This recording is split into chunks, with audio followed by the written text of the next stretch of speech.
नमस्ते, जय हिंद बच्चों। क्लास 10 यूपी बोर्ड मिशन 100 में 100 के एक नए वीडियो लेक्चर में पुनः आपका स्वागत है। पिछले वीडियो लेक्चर में हम लोग क्लास 10 के प्रश्नावली 1.1 से संबंधित सारे क्वेश्चन हल कर चुके थे। आज उसके आगे हम लोग पढ़ेंगे। जैसा कि हमको पहले चैप्टर में इंट्रोडक्शन के बारे में पढ़ना था। इंट्रोडक्शन में हम लोग नंबर सिस्टम के बारे में पहले वीडियो लेक्चर के माध्यम से पढ़ चुके थे। फिर दूसरे लेक्चर में हम लोग पढ़े थे अंकगणित की आधारभूत प्रमेय और इससे संबंधित इसको प्रयुक्त करते हुए संख्याओं के बीच लस और मस यानी एलसीएम और एचसीएफ ज्ञात करना सीखे थे। आज एक नए वीडियो लेक्चर में हम लोग अपरिमेय संख्याओं के बारे में पढ़ेंगे। अपरिमेय संख्याओं का पुनर्भ्रमण के मतलब पहले हम लोग पढ़ चुके हैं। अब उसके बारे में थोड़ा डिटेल में जानेंगे और सिद्ध करेंगे कि परिमेय संख्या √2, परिमेय संख्या √3, परिमेय संख्या √5 एक अपरिमेय संख्या है। चलिए हम लोग बिना देरी किए हुए आज इसको समझते हैं। सबसे पहले हमको अपरिमेय संख्या जानने से पहले, अपरिमेय संख्या को सिद्ध करने से पहले हम लोग थोड़ा सा अपरिमेय संख्या के बारे में जानते हैं। अपरिमेय संख्या,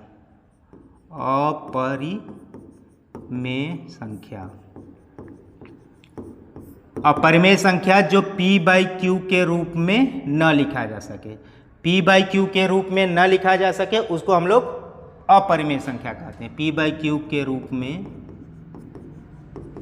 न लिखा जा सके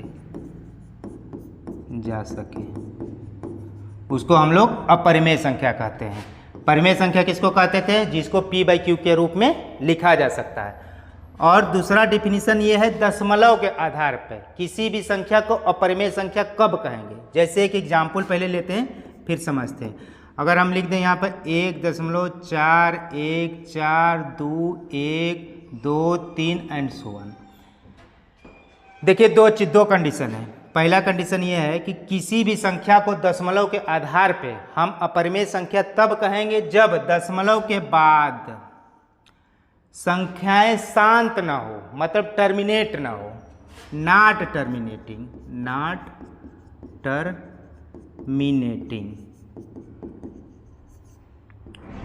और दूसरा क्या हो?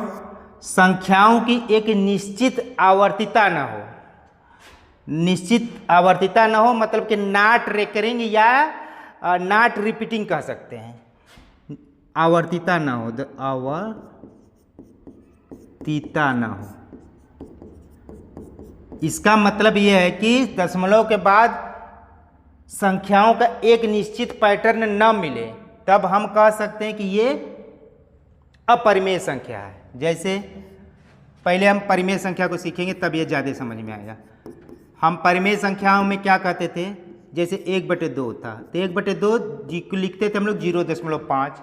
दशमलव के बाद 5 मिला, 5 के बाद आगे कोई संख्या नहीं मिला, मतलब कि दशमलव के बाद संख्याएं शांत हो गई, टर्मिनेट हो गई, तो हम कहेंगे कि वो परिमेय संख्या है। जबकि अपरिमेय संख्या में दशमलव के बाद संख्याएं शांत नहीं होंगी, टर्मिनेट नहीं होंगी। टर्मिनेटिंग मतलब शांत नहीं होगी, मतलब नॉन टर्मिनेटिंग होगी। मतलब दशमलव के बाद संख्याएं बार बार आ रही होंगी।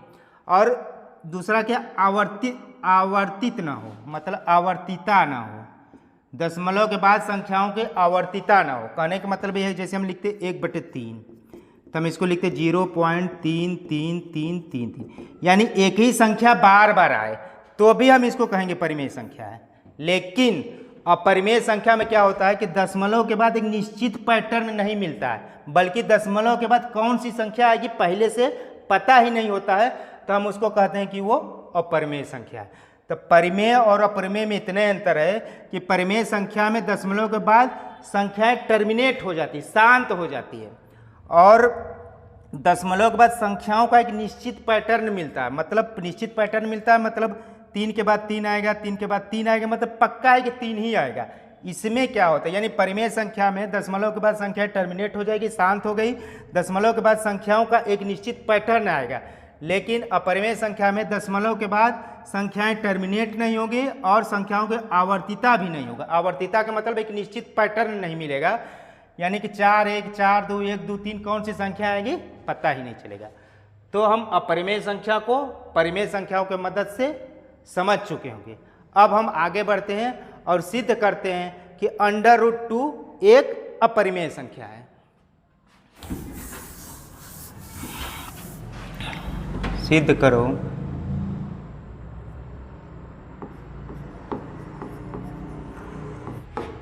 में संख्या है।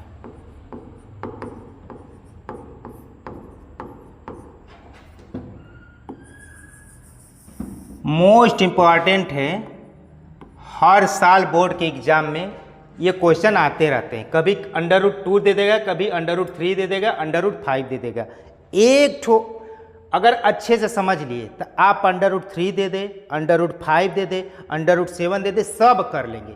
चलिए हम लोग इसको समझते हैं। देखिए हमको सिद्ध करना है कि √2 एक अपरिमेय संख्या है, तो हम इसका उल्टा लेके चलेंगे, कहेंगे कि √2 एक परिमेय संख्या है। इसका उल्टा लेके चलेंगे, मान के चलेंगे कि परिमेय, बाद में कुछ कैलकुलेशन करने के बाद देखेंगे कि कुछ गलत चीज आ रहा है, तो हम उससे निष्कर्ष निकालेंगे कि ये गलत इसलिए आ रहा है क्योंकि हम गलत मान के चले थे। यानी हम मान के चले थे कि √2 एक परिमेय संख्या, वही गलत था, यानी √2 एक अपरिमेय संख्या है। जैसे एक व्यवहारिक एग्जाम्पल देखिए, हम किसी को पहले से मान लिए कि ये चोर नहीं है, लेकिन कुछ समय के बाद उसके कुकृत्यों से पता चलता है कि ये चोर है, तो हम ये कह सकते हैं कि जो हम मान के चले थे कि चोर नहीं, वो गलत है, यानी कि वो चोर है, सिद्ध हो जाता है। उसी प्रकार से इसको हम सिद्ध करेंगे। प्रूव, माना √2 एक परिमेय संख्या है।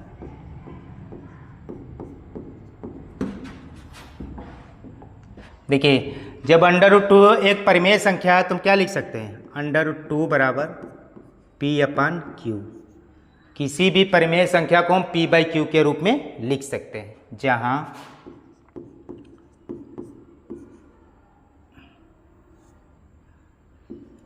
Q ≠ 0 तथा P और Q में एक के अतिरिक्त कोई उभयनिष्ठ गुणनखंड नहीं है। खंड नहीं है। देखिए कहने का मतलब ये है कि √2 को हम लोग क्या मान लिए, P/Q के रूप में। P/Q के रूप में मतलब कि कुछ ऐसे 2/3 मान लेंगे, 3/4 मान लेंगे, 4/7 मान लेंगे। तो यहाँ 2 और 3 के बीच में क्या देख रहे हैं, उभयनिष्ठ गुणनखंड। उभयनिष्ठ गुणनखंड का मतलब 2 को हम क्या लिख सकते हैं, 2 × 1। 3 को हम लोग क्या लिख सकते हैं, 3 × 1, यानी दोनों में उभयनिष्ठ क्या है, गुणनखंड 2 भी है 1 भी है। ये 3 का गुणनखंड 3 है और 1 है, दोनों में उभयनिष्ठ क्या है, 1 है। तो ये P और Q उसी प्रकार से संख्या लेगी हैं कि P तथा Q के बीच में उभयनिष्ठ गुणनखंड 1 है, 1 के अलावा कोई दूसरा नहीं है। जैसे 3 और 4 ले लीजिए, 3 का गुणनखंड क्या होगा, 3 × 1, 4 का गुणनखंड क्या होगा, 2 × 2 × 1। अब देखिए ये दोनों में क्या उभयनिष्ठ है, केवल 1 है। 1 के ये 3 और 1 3 के गुणनखंड है, 4 के गुणनखंड 2 2 1 है। तो दोनों में उभयनिष्ठ गुणनखंड क्या है, 1 है, 1 के अलावा कोई दूसरा उभयनिष्ठ गुणनखंड नहीं है। यानी कि जो P/Q लिखा गया है उसी प्रकार से लिखा गया है कि P तथा Q के बीच में उभयनिष्ठ गुणनखंड 1 के अतिरिक्त कोई दूसरा नहीं है। 1 के अतिरिक्त कोई उभयनिष्ठ गुणनखंड नहीं है। जैसे और अगर इसको समझना चाहें, जैसे हम यहाँ पे लिख देते 4 बराबर 2 × 2, 8 बराबर लिख देंगे 2 × 2 × 2। देखिए यहाँ पे क्या है, 1 तो उभयनिष्ठ गुणनखंड है, इसके अलावा 2 भी उभयनिष्ठ गुणनखंड है। तो यहाँ पर 1 और 2 के बीच में उभयनिष्ठ गुणनखंड, और सॉरी 4 और 8 के बीच में उभयनिष्ठ गुणनखंड 1 भी है और 2 भी है। देखिए 2 इसमें भी है, 2 इसमें भी है। तो 4/8 ये नहीं लिखा है, बल्कि क्या लिखा है 2/4 या ये 1/2 लिखा है। यानी इस मतलब इसको विभाजित करने के बाद इस लेवल तक रखा गया जब अंश तथा हर के बीच में उभयनिष्ठ गुणनखंड केवल और केवल एक ही मिले, एक के अलावा कोई दूसरा न मिले। उम्मीद है कि समझ में आ गया होगा। चूंकि बस यही समझ लेंगे तो ये पूरा थ्योरम आसानी से आप लोग सिद्ध कर लेंगे। अब देखिए यहां से हम लिख सकते हैं P बराबर, इसको इम्प्लाइज करके लिख सकते हैं P बराबर Q√2। आप इसको पक्षांतर करेंगे, लिख सकते हैं दोनों तरफ वर्ग कर देंगे, दोनों तरफ का वर्ग करने पर जब वर्ग करेंगे तो क्या हो जाएगा P² बराबर 2Q²। ठीक, यहां से आप क्या देख रहे हैं कि 2P² को विभाजित करता है, 2P² को विभाजित करता है, विभाजित करता है। क्यों करता है? देखिए यहाँ P² को 2 और Q² के गुणनखंड के रूप में लिखा गया। जैसे अगर हम लिखते हैं कि 8 बराबर 2 गुणित 4, यानी 8 का गुणनखंड क्या है 2 और 4 है। इस यहाँ पे भी क्या है P² का गुणनखंड क्या है 2 और Q² है। 8 का गुणनखंड 2 और 4 है तो 2 8 को विभाजित करेगा, 4 भी 8 को विभाजित करेगा। इसी प्रकार से P² का गुणनखंड 2 है और Q² है तो 2 P² को विभाजित करेगा। जैसे यहाँ पे 2 8 का गुणनखंड था तो 2 8 को विभाजित कर रहा था। इसी प्रकार से अगर P² का गुणनखंड 2 और Q² है तो 2 P² को विभाजित करेगा। अगर 2 P² को विभाजित करेगा तो पक्का है कि 2 P को भी विभाजित करेगा, P को भी विभाजित करेगा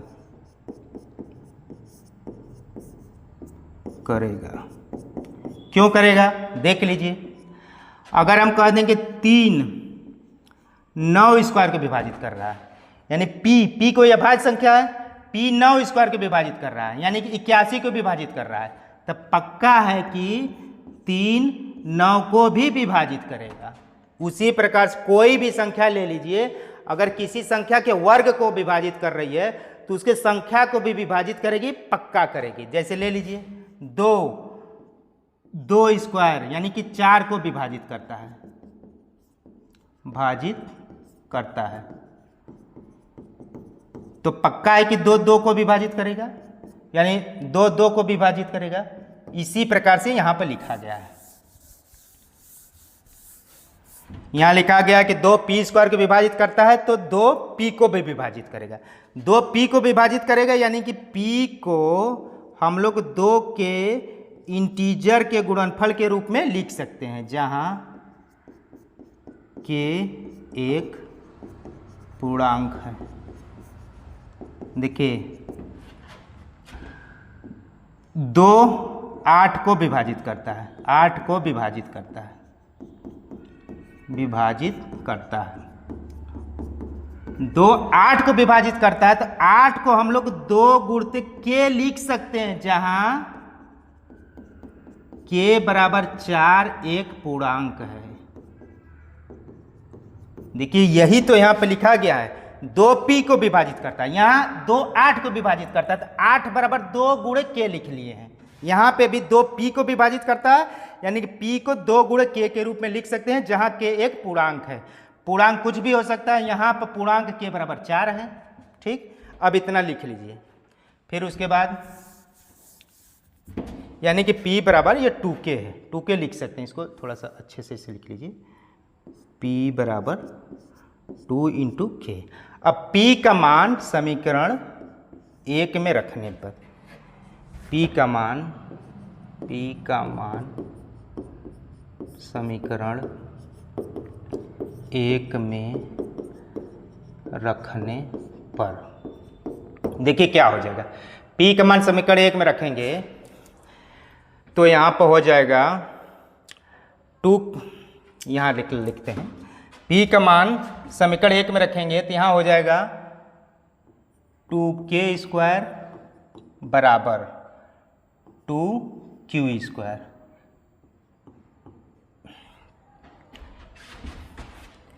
इसको एक समीकरण चाहे तो दे सकते हैं, समीकरण नंबर 2। अब यहाँ से इसका इम्प्लाइज आप लिख सकते हैं या, ये इम्प्लाइज करेगा, ये लिखे या लिखे, या यहीं पे लिख लीजिए या इसको ऐसे लिखे, इम्प्लाइज कर दीजिए कि 4k² बराबर 2q², या इसको इम्प्लाइज कर दीजिए 2k² बराबर q²। अब यहाँ से देखिए 2q² को विभाजित करेगा, q² 2 और k² का गुणनफल है, गुणनखंड है, यानी कि अगर 2 q² का गुणनखंड है तो 2 q² को विभाजित करेगा। इसका मतलब 2 q² को विभाजित करेगा।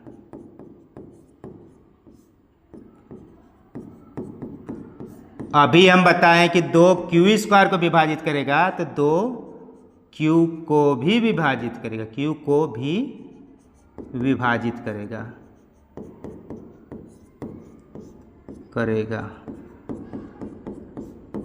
2 q को विभाजित करेगा। इसका मतलब कि q बराबर हम लोग 2k लिख सकते हैं, जहां k एक पूर्णांक है। इसको आप चाहें तो समीकरण नंबर 3 दे सकते हैं। अब देखिए 2p को विभाजित करता है, 2q को विभाजित करता है, p बराबर 2k है, q बराबर 2k है, यानी कि 2p का एक गुणनखंड है। यहाँ भी कह रहा है कि 2q का एक गुणनखंड है, यानी कि p तथा q के बीच में उभयनिष्ठ गुणनखंड 1 के अलावा एक दूसरी संख्या 2 मिल गया। जबकि यहाँ क्या कहा है कि p और q में 1 के अतिरिक्त कोई उभयनिष्ठ गुणनखंड दूसरा है ही नहीं, यहाँ पे एक दूसरा गुणनखंड आ गया, यानी कि ये जो हमारी कल्पना है वो गलत है। ठीक, यानी जो हमारी कल्पना है वो गलत है। तो इसको लिख सकते हैं कि यहाँ तो इसको इसलिए समीकरण 2 तथा 3 से स्पष्ट है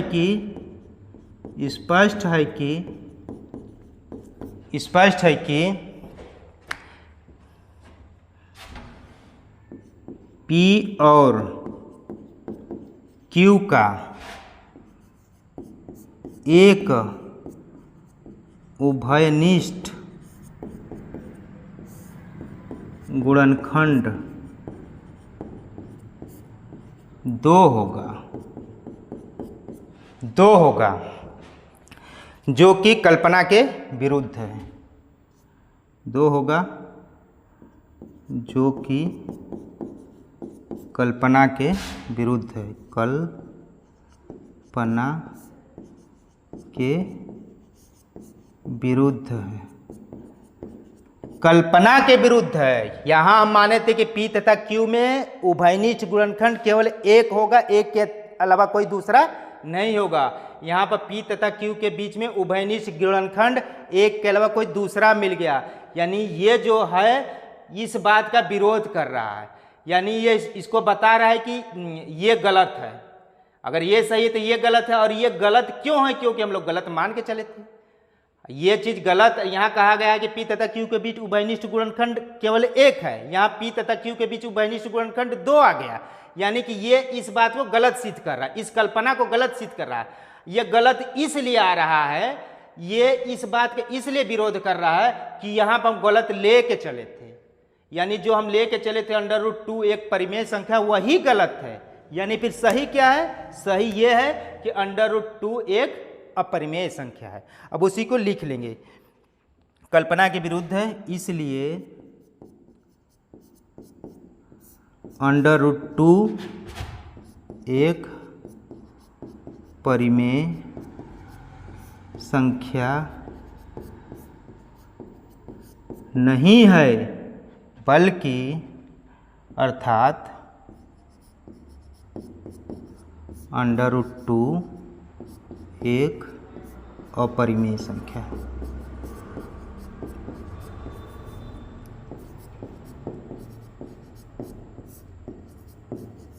ठीक, बस सिद्ध हो गया। देखिए लिखने के तो हम लोग लिख लिए हैं, बाकी अगर समझ लिए हैं तो आप बड़े आसानी से लिख सकते हैं। क्या किए हैं फिर से एक बार दोहरा देते हैं। हमको सिद्ध करना था कि √2 एक अपरिमेय संख्या, हम इसका उल्टा लेके चले थे। मान लिए थे कि √2 एक परिमेय संख्या। तो परिमेय संख्या तो किसी भी परिमेय संख्या को p/q के रूप में लिखा जा सकता है, और इस प्रकार से लिखा जा सकता है कि p और q सहअभाज्य यानी कि p तथा q के बीच में उभयनिष्ठ गुणनखंड एक है, एक के अलावा दूसरा नहीं है, एक के अतिरिक्त कोई उभयनिष्ठ गुणनखंड नहीं है। अब इसको पक्षांतर कर दिए, वर्ग कर दिए। अब यहां से आगे देखिए p² का 2 और q² एक गुणनखंड है, यानी कि 2p² को विभाजित करेगा, 2p² को विभाजित करेगा तो 2p को विभाजित करेगा। अगर p को विभाजित करेगा तो p बराबर 2k रख सकते हैं, p का मान समीकरण 1 में रख देंगे। तो ये सब चीजें इस प्रकार से आ गया। अब हमको देखिए यहाँ पर कहा था कि p तथा q के बीच में उभयनिष्ठ गुणनखंड केवल एक है। यहाँ पर आ गया, यहाँ से ये चीज ये बता रहा q बराबर 2k, p बराबर 2k बता रहा है कि 2q का एक गुणनखंड है, यहाँ से बता रहा है कि 2p का एक गुणनखंड है, यानी p का एक उभयनिष्ठ गुणनखंड कोई दूसरा 2 आ गया। ये गलत है इस बात का कि p तथा q के बीच में उभयनिष्ठ गुणनखंड केवल एक है। ये गलत इसलिए आया क्योंकि हम लोग गलत लेके चले थे। इसलिए हम जो लेके चले थे कि कड़ी में 2 एक परिमेय संख्या है, वो परिमेय संख्या न होकर के कड़ी में 2 एक अपरिमेय संख्या है। अब हम इसके आगे सिद्ध करेंगे कि √3 एक अपरिमेय संख्या है। कुछ नहीं करना है, सेम स्टेप यही फॉलो करना है। जहां √2 लिखा है वहां पर हम लोग √3 लिख करके प्रक्रिया को आगे बढ़ाएंगे।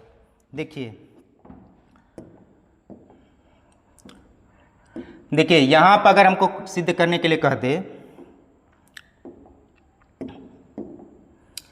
कि √3 एक अपरिमेय संख्या है, तो अब आप क्या करेंगे? यहां पर √3 सिद्ध करना, तो यहां पर √2 के जगह √3 लिख दीजिए। कुछ नहीं करना है। अगर समझ लिए तो अच्छी बात है, कैसे भी क्वेश्चन देख कर लेंगे। अगर नहीं समझे, थोड़ा बहुत कंफ्यूजन है, तो इसको एक हिसाब से दिमाग में बैठा लीजिए। और कल के √3 आ गया है, कल के √5 आ जाए, √7 आ जाए, केवल इतने ही स्टेप से सारे क्वेश्चन को बड़े आसानी से आप लोग सिद्ध कर लेंगे। देखिए कैसे करते हैं। √3 है तो यहां पे भी √3 होगा। अब देखिए यहां पर p बराबर q√3 हो जाएगा। यहां देखिए दोनों तरफ वर्ग करेंगे तो p² बराबर 3q² हो जाएगा।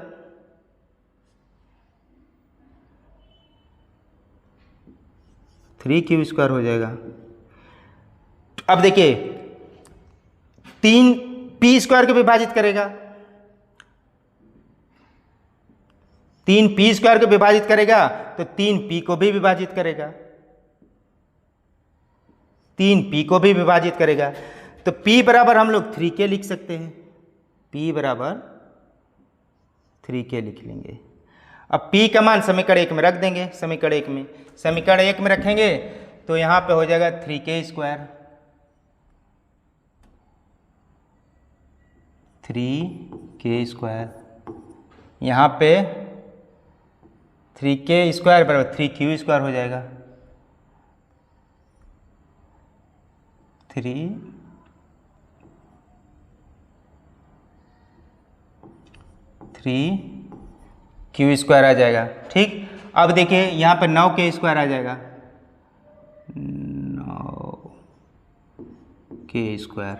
9k² बराबर यहाँ पे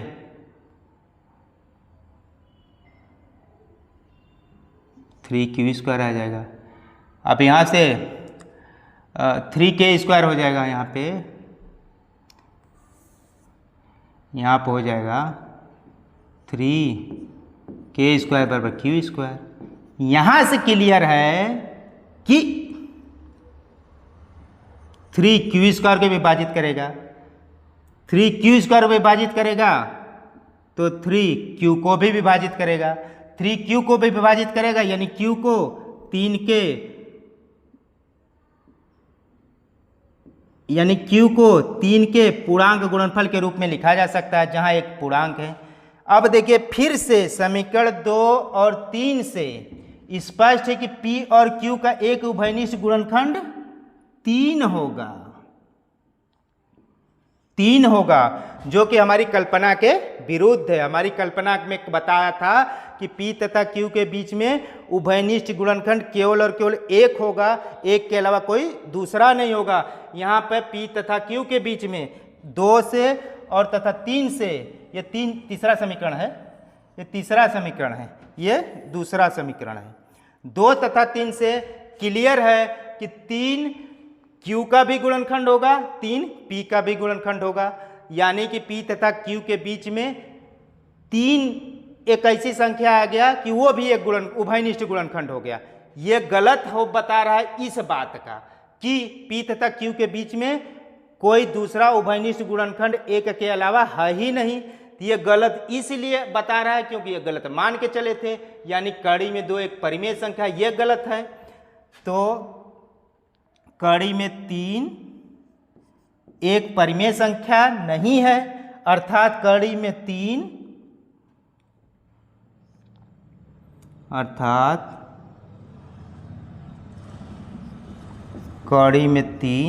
एक अपरिमेय संख्या। ठीक इसी प्रकार से आप √3 के जगह √5 कर लीजिए। सारे प्रक्रिया को अपनाते हुए करिए, इसको भी आसानी से कर लेंगे।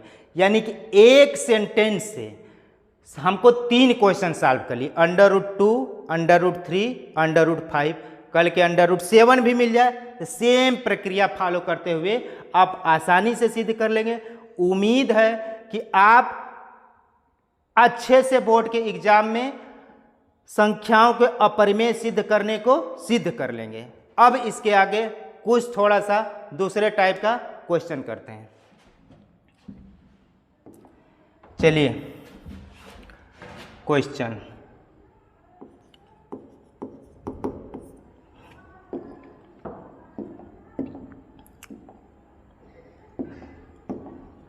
सिद्ध कीजिए 2√3 एक अपरिमेय संख्या है, एक अपरिमेय संख्या है।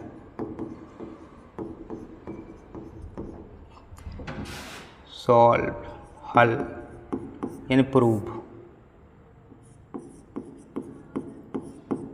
देखिए जब हम √3 एक अपरिमेय संख्या सिद्ध कर चुके हैं तो इसको सिद्ध करना हमारा काम बहुत आसान हो जाएगा। शायद इसको स्लाइड की जरूरत नहीं पड़ेगी। फिर वही चीज हमको सिद्ध करना है कि कड़ी में 2 एक अपरिमेय संख्या, उसका उल्टा मान के चलेंगे। माना 2√3 एक परिमेय संख्या है, परिमेय संख्या है, परिमेय संख्या है।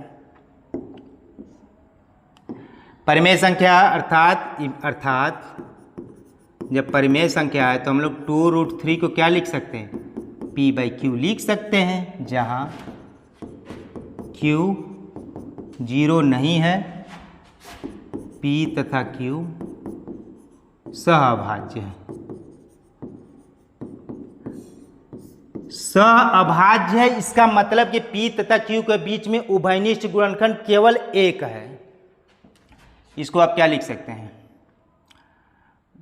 इसको लिख सकते हैं आप √3 बराबर P/2Q।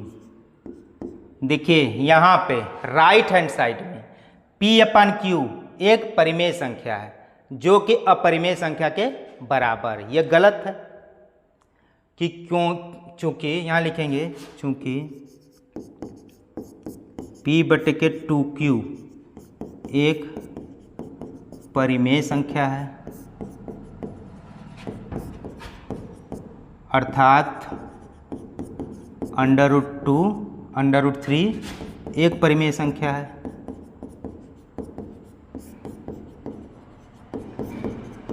जो इस बात का विरोधाभास है कि √3 एक अपरिमेय है। देखिए यहाँ पर p/√2 एक परिमेय संख्या है। अगर ये परिमेय संख्या तो ये भी परिमेय संख्या होनी चाहिए, वो लिखा गया है। p/2q एक परिमेय संख्या अर्थात √3 एक अपरिमेय संख्या है। तो √3 एक परिमेय संख्या है जो इस बात का विरोधाभास है कि √3 एक अपरिमेय है, यानी कि ये गलत आ रहा है, गलत बता रहा है कि √2 एक परिमेय संख्या है। ये होना चाहिए था √3 का परिमेय संख्या, तो ये गलत क्यों बता रहा है? क्यों बता रहा है कि √2 एक परिमेय संख्या? ये गलत क्यों बता रहा है? क्योंकि हम लोग गलत मान के चले थे। यहाँ ये परिमेय संख्या इसी के आधार पर इसको बता रहा है कि ये भी परिमेय संख्या, जो कि गलत है, क्योंकि हम लोग इसके पहले ही सिद्ध कर चुके हैं कि √3 एक अपरिमेय संख्या है। तो ये गलत क्यों है? क्योंकि हम लोग गलत मान के चले थे, यानी कि हम लोग जो मान के चले थे कि 2√3 एक परिमेय संख्या है, गलत है, अर्थात 2√3 एक अपरिमेय संख्या। इस बात की विरोधाभास है कि कड़ी में 2 एक अपरिमेय है। अर्थात यहाँ लिख लेंगे, अर्थात हमारी 2√3 एक अपरिमेय संख्या है। बस इतने लिख दीजिए, हो जाएगा। चूंकि समझने के लिए आप समझ सकते हैं, देखिए यहाँ पर राइट हैंड साइड में परिमेय संख्या आ रहा है, तो यानी कि परिमेय संख्या, तो ये भी परिमेय संख्या होना चाहिए। तो पढ़ी में 2 एक परिमेय संख्या, ये इस बात को गलत सिद्ध कर रहा है कि √3 एक अपरिमेय संख्या है। तो ये गलत आ रहा है ना, तो गलत क्यों आ रहा है? क्योंकि हमारी कल्पना ही गलत है, अर्थात 2√3 एक अपरिमेय संख्या है। इस बात का विरोध है कि कड़ी में 2 एक परिमेय संख्या है। यहाँ एक स्टेप और लिखना चाहे तो लिख लीजिए, नहीं तो इतना ही पर्याप्त है। यह इस बात का विरोध कर रहा है कि √3 एक परिमेय संख्या है, अर्थात हमारी कल्पना, इसमें यहाँ पे स्टेप लिख सकते हैं, अर्थात हमारी कल्पना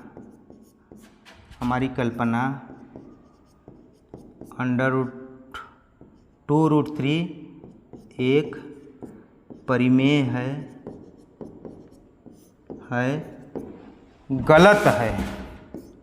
गलत थी। एक स्टेप अगर बढ़ाना चाहे तो यहाँ पे बीच में एक लाइन और जोड़ सकते हैं, नहीं भी जोड़ेंगे तो कोई बात नहीं, इतना से भी एग्जामिनर समझ जाएगा।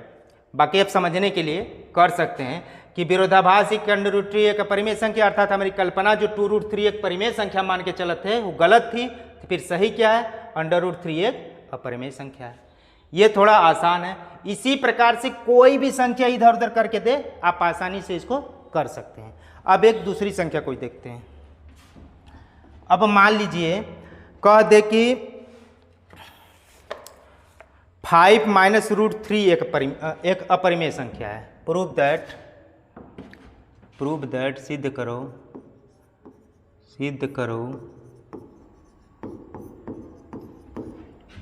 सेम प्रोसेस वही है, प्रूव ही लिखा, सेम प्रोसेस यही है। इसको सिद्ध करना है कि एक अपरिमेय है, हम मान के चलेंगे कि एक परिमेय है, माना 5 - √3 एक परिमेय संख्या है अर्थात इम्प्लाइज करेगा, मतलब ये बताएगा कि 5 - √3 बराबर p/q, जहाँ q 0 नहीं है तथा p तथा q सहअभाज्य है। देखिए यहाँ पे हम बार बार नहीं लिख रहे हैं p/q, जहाँ p तथा q एक पूर्णांक संख्या होते हैं। इसको आप चाहे तो ऐड कर सकते हैं, नहीं भी ऐड करेंगे तो कोई दिक्कत नहीं। इसको बता दीजिए कि p q जो भी है वो एक पूर्णांक संख्या है। अब बताइएगा 5 - √3 बराबर p/q, हमको सिद्ध करना था परिमेय, हम मान लिए परिमेय, लिख लिए भी। अब इसको एक स्टेप और आगे बढ़ाएंगे तो क्या लिखेंगे? 5 - p/q बराबर √3। अब देखिए फिर से यहाँ से क्लियर है कि लेफ्ट हैंड साइड में जो भी संख्या दी गई वो परिमेय संख्या है, यानी कि √3 भी एक परिमेय संख्या होगी, जो कि इस बात का विरोध है कि √3 एक अपरिमेय संख्या है। यानी ये विरोध क्यों हो रहा है? क्योंकि यहाँ पर हम गलत लेके चले थे। यानी सही क्या है? सही ये है कि 5 - √3 एक अपरिमेय संख्या। यहाँ से स्पष्ट है कि यहाँ चूंकि, अब यहाँ लिखेंगे चूंकि 5 - p/q एक परिमेय संख्या है देखिए चूंकि p/q एक परिमेय था, परिमेय में किसी भी पूर्णांक जोड़ेंगे तो फिर से एक परिमेय संख्या मिलेगा, तो इसमें कंफ्यूजन नहीं होना चाहिए, एक परिमेय संख्या है। अतः √3 भी एक परिमेय है, इम्प्लाइज अर्थात √3 भी एक परिमेय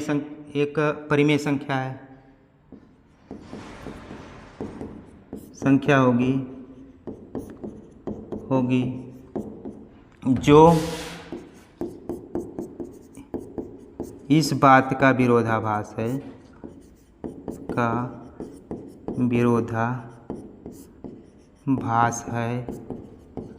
कि √3 एक अपरिमेय संख्या है।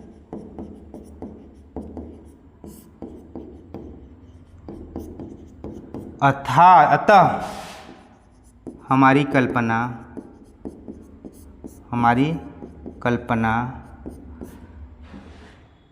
5 - √3 एक परिमेय संख्या है गलत है, अर्थात 5 - √3 एक अपरिमेय संख्या होगी, एक अपरिमेय संख्या होगी। देखिए सेम लैंग्वेज हम यूज किए हैं जो इसके पहले के क्वेश्चन में हम किए थे। आप 1-2 बार लिख के प्रैक्टिस कर लेंगे, आसानी से बोर्ड के एग्जाम में नंबर्स प्राप्त कर लेंगे। अब थोड़ा एक क्वेश्चन और करते हैं और कुछ क्वेश्चन आपके लिए दे देते हैं। कोई डाउट होगा तो बाद में हमको कमेंट के माध्यम से, शेयर के माध्यम से भेज दीजिएगा, हम उसको भी करा देंगे। लेकिन अगर बच्चों अगर थोड़ा सा वीडियो अच्छा लग रहा है तो इसको लाइक कर दीजिए, दूसरे लोगों को शेयर कर दीजिए, जिससे उनको भी फ्री में इसका लाभ मिल सके। चलिए कुछ क्वेश्चन और करते हैं। क्वेश्चन एक अपरिमेय संख्या है, ये आप करिएगा, नहीं तो हम फिर कराएंगे। एक क्वेश्चन और लिख लीजिए, 3 + 2√5 एक अपरिमेय संख्या। सिद्ध करो कि फर्स्ट, सेकेंड, 3 + √5 एक अपरिमेय संख्या है।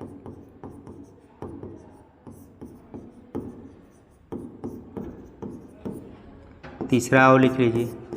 देखिए अगर समझ में आ गया तो ये सारे क्वेश्चन बहुत आसानी से आप कर सकते हैं। यहाँ लिख दीजिए 3 + √। देखिए इतना क्वेश्चन, देखिए ये आते नहीं हैं, आने के तो बस वहीं से आ जाएगा, √3, √2, बहुत करेगा √5 आ जाएगा, ना 2√3 दे देगा। इतने से बाहर तो कभी नहीं आएगा। फिर भी अगर वो सारे क्वेश्चन आपको समझ में आ गया तो ये क्वेश्चन भी आप बड़े आसानी से कर सकते हैं। फिर भी कोई क्वेश्चन में थोड़ी सी भी दिक्कत होगा तो आप हमको कमेंट के माध्यम से बताइएगा, हम दोबारा उस क्वेश्चन को सॉल्व कर देंगे। आज क्लास 10 का पहला चैप्टर वास्तविक संख्या यहीं पर समाप्त होता है। इसके आगे हम अगले वीडियो लेक्चर में इस चैप्टर से संबंधित कम से कम 25 ऑब्जेक्टिव टाइप क्वेश्चन लेके आएंगे जो कि पिछले साल की परीक्षाओं में पूछे गए हैं। आज के लिए इतना ही, धन्यवाद।